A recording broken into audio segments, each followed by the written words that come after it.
MGR MG Ramachandran உலகம் சுற்றும் வாலிபன் என்கிற படத்திற்காக விழுப்புரம் அருகில் ஒரு பெரிய செட்டு போடப்பட்டிருந்தது.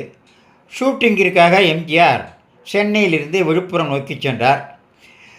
நல்ல அசதியின் காரணமாக காரிலேயே தூங்கிவிட்டார். திடீரென்று விழுப்புரத்திற்கு 25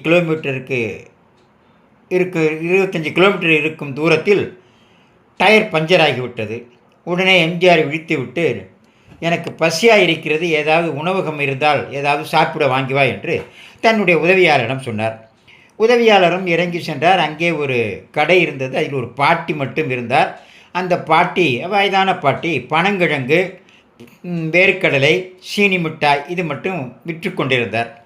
அதில் எல்லாவற்றிலும் கொஞ்சம் கொஞ்சம் இந்த உதவியாளர் எடுத்துக்கொண்டு பாட்டியிடம் 10 ரூபாய் பணத்தை கொடுத்தார். பாட்டி சில்லறை இல்லையே என்றார். அவர் எடுத்த பொருள்கள்லாம் மொத்தமே 50 பைசா தான் இருக்கும். சில்லறை இல்லை, பரவாயில்லை, நீ வைத்துக்கொள்ளமா என்று சொல்லிவிட்டு உதவியாளர் எம்ஜிஆரிடம் போய் அந்த உணவையெல்லாம் கொடுத்தார். எம்ஜிஆர் சாப்பிட்டார்.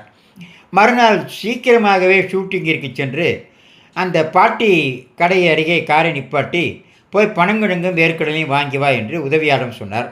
உதவியாளரும் வாங்கி வந்தார். இது சில நாட்கள் தொடர்ந்தது. ஒரு நாள் போகும்பொழுது அந்த கடை பூட்டி இருந்தது. பாட்டி இல்லை.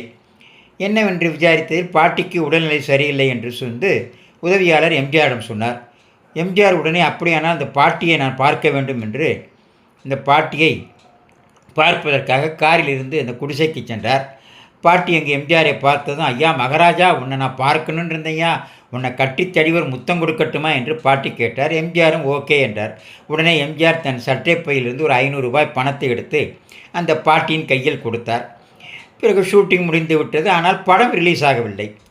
பாட்டி கொஞ்ச நாள் கழித்து ஏன் படம் ரிலீஸ் ஆகவில்லை என்று அங்கிருந்தவரிடம் கேட்க, அதற்கு பணத்தட்டுப்பாடு, அதனால் படம் ரிலீஸ் ஆவதில் தாமதமாகிறது என்று சொன்னார்.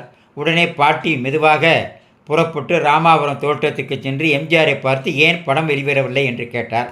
அதற்கு எம்ஜிஆர், இல்லை இல்லை, நான் எல்லா ஏற்பாடும் பண்ணிவிட்டேன், படம் வந்துவிடும், இதற்காகவா நீங்கள் வந்தீர்கள் என்று சொல்லி அந்த பாட்டியை திரும்பவும் கட்டித்தழுவி ஆரத்தழுவி முத்தம் கொடுத்தார்.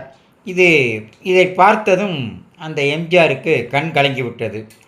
படம் விநியோகத்திடம் சொல்லி படம்லாம் பேசி சரி பண்ணிட்டோமா, படம் வந்துடும் என்று கூறி பாட்டியை அனுப்பிவிட்டார்.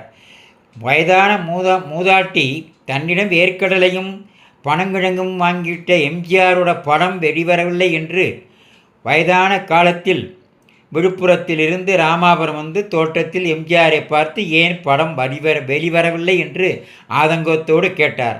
அன்றைய தினத்தில் எம்ஜிஆருடைய மனநிலை எப்படி